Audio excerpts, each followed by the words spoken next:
L'hôpital de Brive-la-Gaillarde abrite les différents services de néphrologie d'une zone géographique couvrant la Corrèze, le nord du Lot et l'est de la Dordogne. Consultation, hospitalisation et centre d'hémodialyse. La néphrologie, du grec néphros, le rein, est la spécialité médicale traitant les affections du système rénal. Plus de 3000 consultations et 9500 séances d'hémodialyse sont assurées annuellement. La maladie rénale et ses traitements sont souvent déroutants et inconnus pour les patients qui s'y trouvent confrontés. C'est cette spécialité vaste, pluridisciplinaire, très technique, mais également pleine d'humanité que nous vous proposons de découvrir. Un beau jour, je suis arrivé dans un service de néphrologie et là, j'ai trouvé une discipline où on faisait effectivement une médecine très complète. Il y a à la fois de l'humain, de la technique, il y a de la médecine pointue avec la transplantation.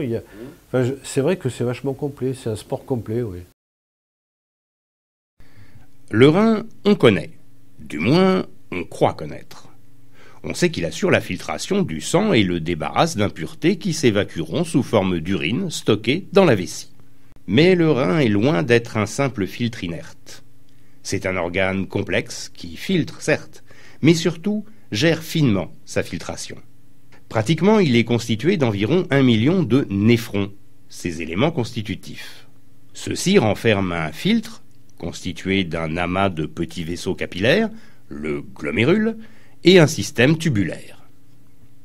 Le glomérule assure la filtration grâce à 3 couches différentes, subtilement complémentaires, qui laisseront passer, par exemple, les molécules d'eau, de sodium ou d'urée, mais bloqueront les cellules sanguines et les protéines. Comment ça marche? Par simple différence de pression entre les vaisseaux et le glomérule lui-même. À ce niveau, il s'agit de l'urine primitive. Les reins en filtrent environ 180 litres par jour, soit 100 à 120 millilitres par minute. Pourtant, on ne produit qu'environ 1,5 litre d'urine par jour. C'est là qu'intervient le système tubulaire, autre composant du néphron. Chaque tubule permet de réabsorber tout ce qui, dans l'urine primitive, est encore utile à l'organisme. Eau, sodium, potassium, glucose, chlore, etc. Le travail à effectuer est complexe et le rein est une usine de précision parfaitement adaptée. Plus encore, dépendant pour son bon fonctionnement de la pression artérielle, il va jusqu'à produire des hormones destinées à modifier celle-ci, notamment la fameuse érythropoïétine, l'EPO. Cette hormone, produite à 90% par le rein, donne le signal de production de globules rouges par la moelle osseuse. La fonction rénale est vitale et les équilibres qu'elle doit maintenir sont complexes.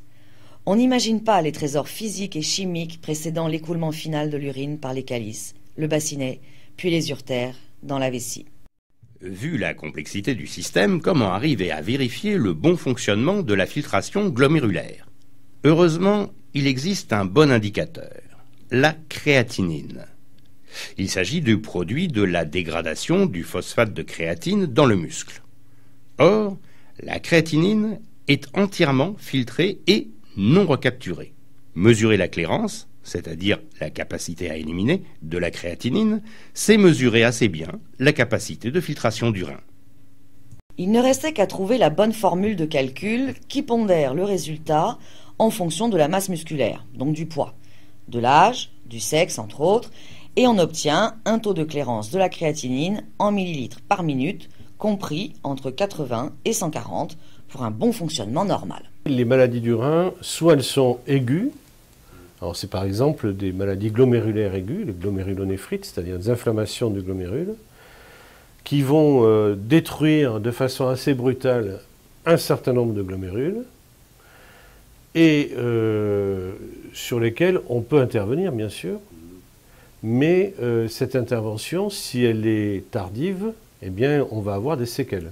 Ça fait partie des examens que l'on fait lorsqu'on fait un bilan de routine pour un patient qui vient, un patient lambda qui vient pour un contrôle.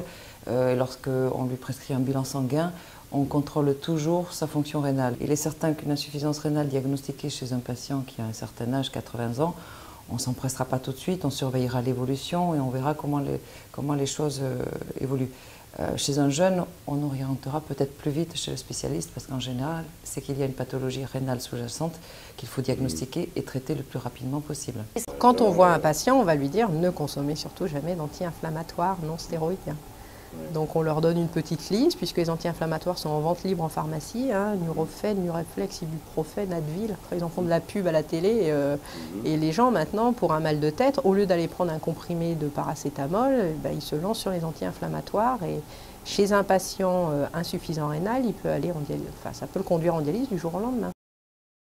L'insuffisance rénale peut être de deux formes. L'insuffisance rénale aiguë, qui est une altération brutale de la fonction rénale, en général réversible. Elle peut être liée à une déshydratation, une hémorragie, une intoxication, une allergie ou encore à des infections. Souvent, la structure du rein elle-même n'est pas en cause, mais l'altération de la fonction provient d'une cause externe. En gros, le rein voudrait bien fonctionner, mais quelque chose en empêche. Même si des cas réclament une dialyse en urgence, le traitement de la cause initiale permet de récupérer la fonction. L'insuffisance rénale chronique, elle, est liée à la dégradation de la structure du rein, qui entraîne la diminution de ses capacités de filtration, et ce, de manière irréversible. On retrouve sur l'échographie les reins de petite taille, on retrouve dans le sang des conséquences de tous les mécanismes qui ont été mis au jeu par le corps pour compenser, pour neutraliser, si vous voulez, les poisons qui s'accumulent. Et on sait très bien que l'insuffisance rénale est chronique, on n'a pas le doute. L'insuffisance rénale chronique, c'est la dégradation progressive des néphrons. Le travail restant le même, les néphrons restants travaillent en sur-régime et malheureusement se dégradent d'autant plus vite. Le phénomène s'aggrave et la fonction rénale perd de son efficacité. Premier problème, la maladie rénale chronique est indolore. Pas de douleur, donc pas d'alerte. On ne s'aperçoit pas de l'évolution du mal. Seul remède à cela, le suivi de l'indicateur de la fonction rénale, la clairance de la créatinine. De simples analyses de sang permettent d'identifier une dégradation de la fonction. Un taux entre 60 et 80 ml par minute, c'est le stade 2. La filtration est atteinte. Au stade 4, c'est-à-dire entre 15 et 30, il est nécessaire de s'informer sur les méthodes de dialyse. Le rein étant capable de compenser les défaillances, on survit avec une clairance à 15. On est fatigué, certes, mais vivant. Sous le seuil de 15, c'est le stade 5, où dialyse ou greffe deviennent obligatoires. Plus tôt la maladie est détectée, plus il sera possible de ralentir la dégradation de néphrons, de les économiser en quelque sorte. Le contrôle de la pression artérielle, des apports en protéines, le traitement de la maladie associée, telle le diabète ou l'hypercholestérolémie, permettent de ralentir le processus. Les apports en calcium, en vitamine D, en bicarbonate ou en EPO pour traiter l'anémie limitent les effets de l'insuffisance rénale chronique. On a encadré déjà le patient. Maintenant, on doit essayer de corriger tous les facteurs qui peuvent accélérer la destruction des reins. Donc ça veut dire l'hypertension artérielle. C'est un facteur qui dégrade plus rapidement les reins. Pourquoi? Parce que les reins arrivent avec une grosse pression. Donc les cellules vont souffrir. Essayez d'arroser le jardin avec une jette à haute pression, vous allez détruire toutes les fleurs. Se passe pareil au niveau des reins. J'ai grossi de 8 kilos, j'avais pris de l'édème, j'avais les jambes, tout. J'ai été voir mon docteur, j'avais déjà un premier docteur, après j'ai été voir un deuxième docteur, parce que le premier bougeait pas trop, tout le monde me disait, il faut que tu ailles voir un autre docteur. Le deuxième, quand il m'a vu, et quand il a vu les analyses, je voyais qu'il commençait à faire des grands traits, tout, j'ai dit, oula, c'est dur. Parce que bon, il faut passer le cap et et la dialyse, je savais ce qui m'attendait. Bon, il fallait poser le cathéter, tout ça. Mon médecin traitant, qui me faisait des analyses normales et qui me disait, oh là là, vous savez, vos reins, ça va pas fort. Il m'a envoyé voir le docteur Boudet. Et tous les 3 mois, je venais le voir avec une analyse de sang et tout. Et il m'a dit un jour, bon, ben, on ne peut plus aller plus loin, il faut la dialyse. Des gens se sont un peu plus inquiétés que moi pour ces trucs-là. Oh ben Michel, comment tu vas faire? Je dis non, on va faire, et puis c'est tout. On ne peut pas tout entendre, hein. Ça nous assomme, hein. Voilà, ça nous assomme quand même. Et puis voilà, moi j'ai un petit garçon, je ne savais pas mon devenir, je ne savsi le traitement qu'il me proposait allait fonctionner. Donc docteur Boudet, donc il a eu quelque chose de très bien parce que j'aurais pas été prête à l'entendre à ce moment-là. Il a attendu que mon traitement se termine et que les bilans aillent bien, que tout rentrait dans l'ordre pour me dire que en fait, si j'avais attendu 15 jours de plus, j'aurais été dialysée. L'insuffisance rénale, elle ne parle qu'au stade terminal, donc c'est l'urée qui est responsable des nausées, des vomissements, du dégoût des viandes, de la fatigue, des démangeaisons, enfin toutes les toxines urémiques, hein, et donc notamment l'urée qui est la plus importante. Et quand ces signes arrivent, c'est le moment où justement on dialyse. La dialyse est un principe physique bien connu. Deux solutions contenant des concentrations différentes de certaines molécules vont tendre à se les échanger pour équilibrer leur concentration. Pour limiter ces échanges à quelques molécules bien précises, on ajoute une membrane entre les deux fluides. La membrane joue le rôle d'une passoire, ne laissant passer que les molécules d'une taille inférieure à ses pores. Le mouvement cesse quand les concentrations sont égales. D'où l'idée, pour filtrer un fluide, de créer un mouvement du fluide à filtrer et un mouvement accompagné d'un renouvellement du fluide filtrant. C'est exactement le principe de l'hémodialyse. Bon, et puis quand est arrivé le moment de la dialyse, bon, il m'a fait passer dans les salles, quoi, comme ça. Et après, c'est à écouter les gens, à écouter les infirmières. On arrive à comprendre un peu ce qui se passe, quoi. On fait une information des patients sur les méthodes de dialyse qui sont à sa disposition. Donc là, il y en a grosso modo deux modalités. L'hémodialyse, la dialyse péritonéale. C'est deux méthodes très différentes. Et donc, en consultation, on décrit, on va dire, de façon un peu rapide, chacune des deux méthodes. Et ce que nous faisons le plus souvent, on va dire la majorité des cas, on oriente le patient vers une information infirmière. Et ensuite, on reverra le malade, après qu'il ait un peu métabolisé toutes ces informations, on va revoir le malade et on va lui demander de faire son choix de façon un peu plus éclairée qu'avant. C'est quelque chose d'inéluctable, quoi. De toute façon, c'est la dialyse, il n'y a pas d'autre. Donc il faudrait dire que, là encore une fois, que tout n'est pas perdu, hein, au contraire. Bon, puis en plus, là, je vis quand même bien. Je faisais ma journée de travail et le soir, j'allais en dialyse. Et le lendemain, je repartais travailler. Ça allait. Je mangeais, j'allais au lit, le lendemain, je partais au boulot. Le lundi, c'est dur, le lundi. Parce qu'on a un week-end de 3 jours. Alors, parce que nous, on n'élimine pas tout ce qu'on mange, on le garde sur nous, on prend du poids, c'est la fatigue, quoi. Mais sinon, dans l'ensemble, ça va, ça se passe bien, mais des fois, c'est dur. L'hémodialyse est l'adaptation du principe physique de la dialyse à la fonction rénale. Il s'agit d'établir un circuit de circulation sanguine extracorporelle permettant le filtrage du sang, comme le feraient les glomérules. Le rein artificiel est un filtre très élaboré composé de plusieurs membranes permettant les échanges de certaines molécules, l'eau, l'urée, le sodium, le potassium par exemple, entre le sang et le dialysat. On l'a vu, il est nécessaire pour assurer un échange efficace que le sang et le dialysat soient en permanence en mouvement. La machine assure la circulation du dialysat. Pour obtenir une pression suffisante au niveau sanguin, en revanche, le débit d'une simple veine ne suffit pas. Il est nécessaire d'utiliser soit une fistule, soit un cathéter. Le dialysat et le filtre sont adaptés au patient. Le temps de filtration est calculé selon le poids à obtenir. En effet, l'objectif est, pour le patient, d'arriver à retrouver son poids sec idéal défini par son néphrologue. Ce poids sec est le poids auquel le patient n'est ni essoufflé, ni fatigué et ne présente pas d'œdème, preuve de la qualité de la filtration.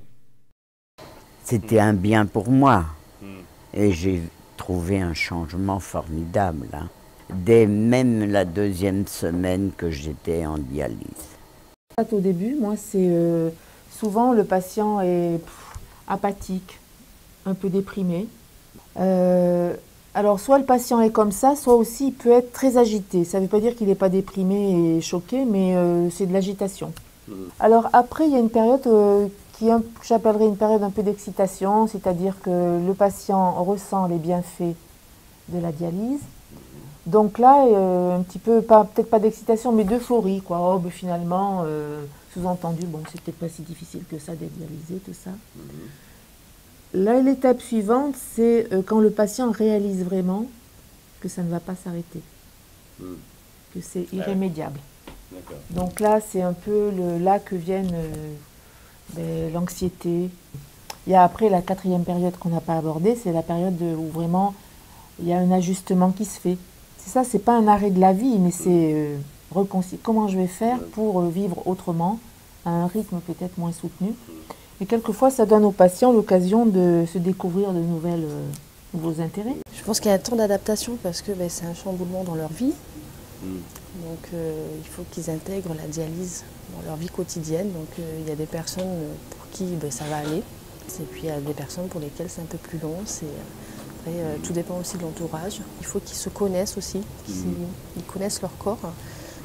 Parfois, un patient peut avoir une 8 de tension ou 7 de tension. Ils se sentent bien, donc voilà. Mais par contre, quelqu'un qui peut avoir 9 de tension ou 10 et qui ne se sent pas bien, il se connaît, donc on va agir. Si on ne pense qu'à la dialyse, c'est pas la peine. Il faut vivre à côté. Des moments, il faut forcer un petit peu, parce que c'est vrai que comme c'est pas très pur à l'intérieur, on n'a pas toujours autant de force, autant de courage, autant de volonté, mais il faut se forcer à vivre. J'ai 3 après-midi qui sont perdus, mais le reste, il faut vivre, il faut continuer à vivre, avoir des gens, à travailler chez soi. Ma compagne fait les repas, donc on met plus de sel, il y a certains trucs qu'il vaut mieux diminuer ou éviter. Ce qui est un peu dur au départ, c'est d'arrêter de boire. Juste avant la dialyse, on leur dit vous pouvez boire, buvez pour essayer de faire fonctionner le rein. Et puis quand ils arrivent en dialyse, on leur dit stop, il ne faut plus boire. Si les gens ne vont plus uriner, tout simplement, on ajuste à 500 ml les boissons, mais c'est toujours en leur expliquant que, par exemple, les boissons sucrées, ça ne va pas les désaltérer suffisamment, plus aller sur de l'eau pure, tout simplement. Après, c'est beaucoup de prescriptions médicales, c'est-à-dire que c'est le médecin vraiment qui établit un poids sec du patient. Le poids sec, c'est le poids idéal du patient, c'est-à-dire c'est un poids sans œdème.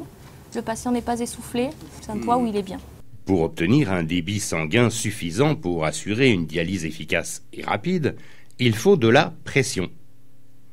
En cas d'urgence, la pose d'un cathéter provisoire permet la dialyse pendant quelques jours. À plus long terme, 2 solutions sont disponibles. La fistule ou le cathéter tunnélisé dit de Canot. La fistule est la solution la plus sûre. Pas de corps étranger, donc pas de rejet possible et pas de risque d'infection. L'opération, réalisée au bloc, consiste à relier une artère et une veine au niveau de l'avant-bras pour obtenir un bon débit sanguin et une veine aux parois plus épaisses qui supportera les ponctions répétées. Dans le cas où la fistule ne fournit pas un débit suffisant ou se thrombose, c'est-à-dire qu'elle se bouche, on a recours à un cathéter tunnélisé. Posé sous anesthésie, les tubes sont placés sous la peau afin d'éviter au maximum les risques d'infection. Donc à la maison, eux, ils ne doivent pas se doucher. Ou s'ils se douchent, il faut vraiment faire attention que le pansement ne prenne pas l'eau. On leur met des pansements imperméables, parce qu'on sait très bien qu'il y a des gens qui vont se doucher. Ensuite, on leur dit que si jamais le pansement se décolle, ils ne doivent pas l'enlever pour le changer, mais on leur donne de quoi le colmater. Par rapport au cathéter, ce qu'il faut dire aussi qui est important, c'est que c'est un corps étranger. Donc tout corps étranger peut entraîner des inflammations, des infections, etc. Il faut préférer la fistule au cathéter, parce que c'est quelque chose qui est propre à son corps. C'est de la mécanique, puisqu'on raccorde artificiellement une artère, une veine, mais ce sont des vaisseaux qui nous sont propres. Donc en termes de tolérance et en termes d'infection, c'est beaucoup mieux. Les fistules, il faut y faire attention. Alors chez les hommes, pour ceux qui bricolent beaucoup, qui font du jardinage, qui peuvent éventuellement utiliser des objets contendants, des scies, une tronçonneuse, etc., des choses comme ça. C'est du sang artérialisé, donc il y a un débit quasiment artériel à l'intérieur, donc effectivement s'il se coupe net sur la fistule, c'est une hémorragie. Notre plus gros travail de la journée, c'est donc l'accueil du patient. Donc l'accueil du patient au niveau des pesées. On leur prend la température, on leur prend une tension, on ouvre les tables, si vous voulez, on sert l'infirmière dans le branchement. Et donc on les installe correctement, la télé, les draps, pour qu'ils passent une séance le plus agréablement possible. Alors pour la fonction d'ASH, je pense que c'est le plus intéressant. C'est varié, l'accueil des patients, le transfert des patients, le brancardage, la commande de tout matériel, la réception, le lien avec la pharmacie, tout ça. Et on est obligé d'être au courant de beaucoup de choses. Au courrier, ils ont tous un peu les mêmes pathologies, je trouve que c'est un peu monotone. Et puis en fin de compte, ce côté patient chronique, malheureusement pour eux, je trouve que c'est bien, parce que c'est vrai que c'est un côté famille, effectivement, on voit toujours les mêmes gens, on va leur dire bonjour, on leur demande comment ils vont, comment vont leur petite famille. On accompagne quand on est content, quand il y a la famille qui vient. On fait partie de leur vie, ils font partie de la nôtre, quoi. Le patient il va poser beaucoup de questions pendant ces 4 heures. Effectivement, il va parler de l'appui du bouton, mais à un moment, il va poser aussi des questions. Et sur son devenir, et sur la nutrition, et sur... souvent, ils ont des polypathologies. Donc effectivement, il faut que l'infirmière ait aussi des connaissances globales sur toutes les pathologies qui tournent autour de l'insuffisance rénale. On cause beaucoup, je pense que c'est pour ma part, c'est en tout cas la priorité de ma profession, c'est d'aborder tous les sujets. S'ils ont des inquiétudes, eh bien, tâcher de les résoudre avec eux, répondre à leurs questions, à leurs interrogations, leur venir en aide administrativement. Pathologiquement, ce n'est plus notre rôle, mais les rassurer quand même sur la façon dont se déroulera leurs soins. Je pouvais choisir ou la dialyse péritonéale ou la dialyse classique. Bon, bien entendu, la question ne s'est pas posée. J'ai tout de suite opté pour la dialyse péritonéale, puisqu'on est beaucoup plus libre. C'est bien simple, le soir, je prépare la machine. Bon, c'est un montage qui dure un quart d'heure à peu près. Ensuite, vous vous mettez au lit, on ne sent rien. Et puis le matin, il y a juste à débrancher. C'est une opération qui dure 5 minutes. On se lave les mains, on remet un bouchon. Une dialyse, c'est mettre en contact le sang du patient et un dialysat adapté au travers d'une membrane afin de le filtrer. L'idée est venue d'utiliser une membrane naturelle fortement vascularisée, le péritoine. Cette membrane séreuse, composée de 2 feuillets, tapisse l'abdomen, le pelvis et les viscères. La technique de la dialyse péritonéale, ou DP, repose sur la diffusion, le passage des déchets du sang vers le dialysat, et l'osmose, l'ultrafiltration, qui correspond au passage de l'eau et du sel du sang vers le dialysat. Le préalable est l'implantation par chirurgie d'un cathéter dans la cavité péritonéale au niveau du cul-de-sac de Douglas. La dialyse est l'enchaînement de 3 phases. L'infusion, phase durant laquelle on introduit le dialysat dans la cavité péritonéale. La stase, pendant laquelle se font les échanges entre sang et dialysat. Puis le drainage, pendant lequel le dialysat saturé est évacué. On dispose de 2 méthodes de dialyse péritonéale. La DPCA, dialyse péritonéale continue ambulatoire, où les phases d'infusion se font par gravité, et la DPA, dialyse péritonéale automatisée, où un cycleur réalise les cycles durant la nuit. Je pose toujours les loisirs pour un peu cerner la personne, savoir s'il voyage, ça, sur sa vie de tous les jours. Et seulement après, je vais lui parler de l'information. Je vais lui donner les principes de la dialyse péritonéale, le fonctionnement avec ses cycles, et je vais lui présenter les différentes possibilités qu'on peut offrir en dialyse péritonéale. Après, on peut proposer au patient d'avoir une infirmière ou de le faire lui-même ou par une tierce personne à la maison. Parce que ce qui est le plus long, c'est le lavage des mains. Il faut être très très propre, de façon à ce qu'il n'y ait pas de microbes qui rentrent dans le péritoine. Sinon, c'est la péritonite assurée et on s'en passe.